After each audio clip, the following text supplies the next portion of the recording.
Valheim's wonderful procedural generation system is responsible for creating all manner of unique spawn locations, interesting land masses, engaging dungeons, did bro just squirt on me through the rock?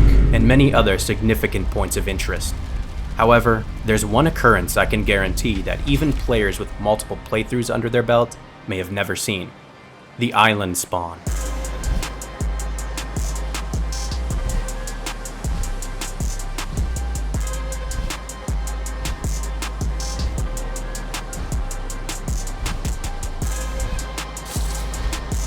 The island spawn is, from my current understanding, the rarest phenomena encounterable during your mission within the 10th world, and depending on the island's size and placement, will dramatically impact how one must approach early game Valheim.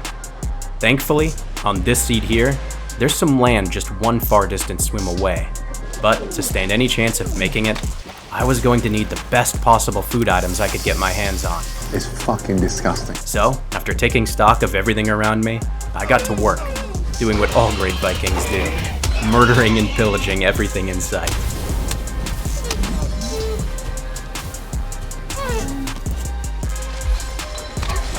Fucking mid-air kick, dude, hit him with the MMA. Oh, he wants none of that, bro, he wants none of it. And while I initially thought that being confined to such a small landmass would make hunting relatively effortless, that was quickly dispelled as I was met with the reality of my dinner's sheer will to live, combined with their infinite stamina. You know, if I had the stamina of that boar, I'd be able to make this swim myself without needing to kill him. It was apparent a more stealthy approach was necessary. We got him, ladies and gentlemen.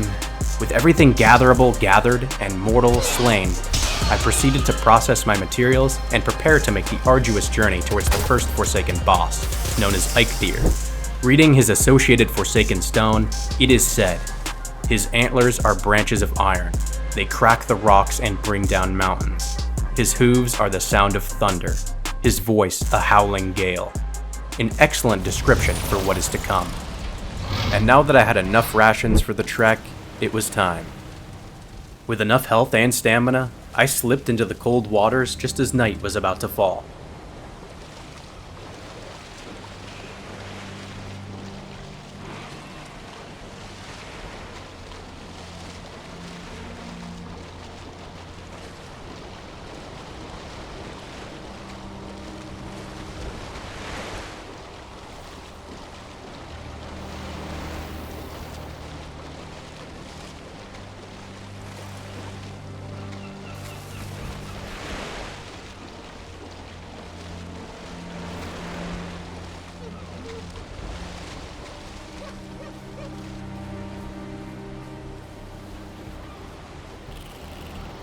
After setting foot on these unfamiliar lands, I quickly harvested what I could carry and better equipped myself for the battle ahead, practicing and honing my skills along the way.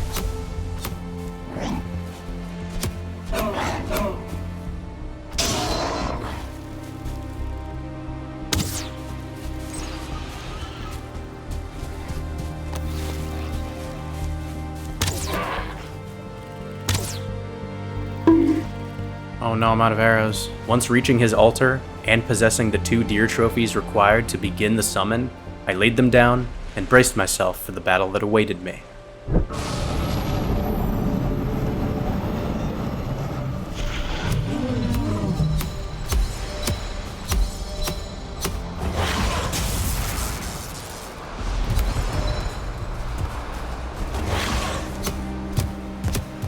The rested bonus makes such a big difference.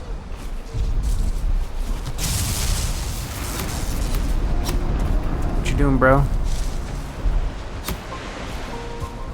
Nice try.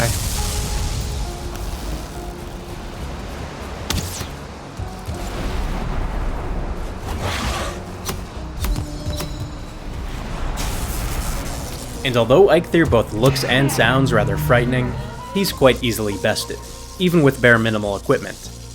Taking both drops, I would now have access to the Antler Pickaxe and Aiyo's Forsaken Power, though I would need to return to my spawn island and hang his trophy on the Forsaken Stone before being able to activate it. With my new toys, I then directed my focus on turning these isolated islands into a beacon of prosperity.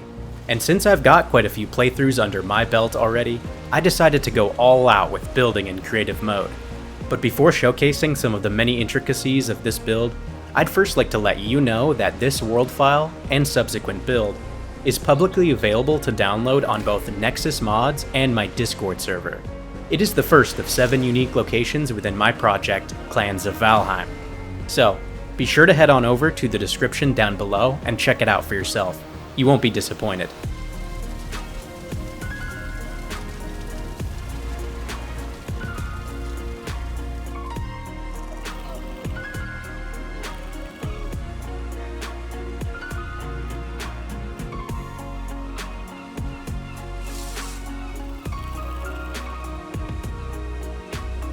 Welcome to Paradise. These ancient islands are scattered with breathtaking structures, lootable chests, and all the amenities you'd expect from a well-established Viking clan. The islands themselves consist of 3 major points of interest, each serving their own purpose and providing essential functionality for its residents. Upon your immediate arrival within the 10th world, you'll be dropped inside the Forsaken Garden. It is here that lies the Forsaken Stones, plenty of portals each leading to future clan bases, and a quaint dock for efficient transportation. It's just not enough, is it? The real heart of these islands, however, is the towering 4-story clan house.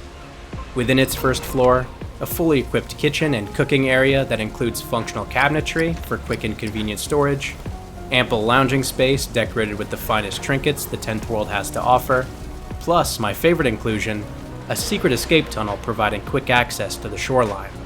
But considering every square inch of these islands is covered via items that prevent enemy spawns, it won't be trolls you'll be needing a quick escape from, thankfully.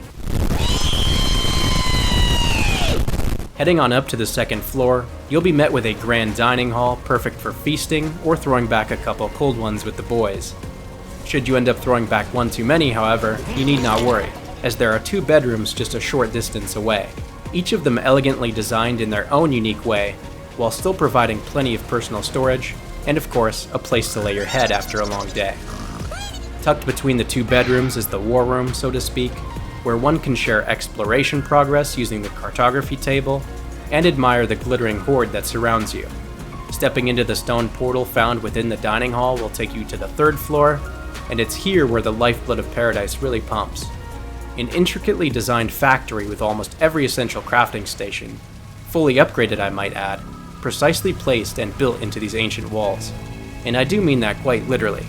Everything, including smoke and ventilation, have been accounted for. They do say that if you're gonna do something, you better do it right after all.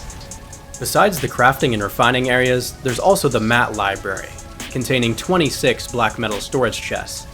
Designated as the primary storage space for the base, it can hold a total of 832 item slots, while the community storage outside has a modest 432, and is more for quick loot dumps and sharing less valuable materials between players. Returning to the workshop and ascending the stairs within, you'll also find 2 separate balconies, one for more general lounging and dining, and the other for soaking your feet after a hard day's work, both with exceptional views of the surrounding islands. Climbing up the scaffolding on the roof and reaching the tallest point, you can access the home's 2 windmills and a shield generator, providing an extra, albeit unnecessary, level of protection against both weather and enemies. And the amazing features don't end there. Lastly, towards the back of Paradise, is Haldor's Emporium, a fully functional merchant shop that doubles as this location's magic workshop. Haldor can be found on the 1st floor, providing a quick and easy way to buy rare goods and sell your valuables, while the 2nd floor contains another bedroom, and the 3rd and final floor houses said magical workshop. As I mentioned previously, all crafting stations are fully upgraded and ready for use during your Viking journey, right out of the box, providing both veteran and new players with an alternate starting experience focused more on exploration and immersion, rather than some of the more tedious elements such as building.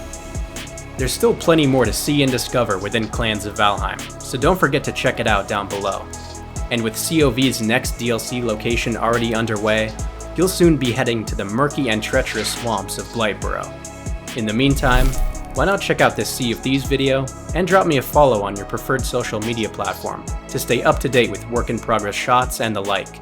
Links below. Thanks for watching, and have a blessed rest of your day.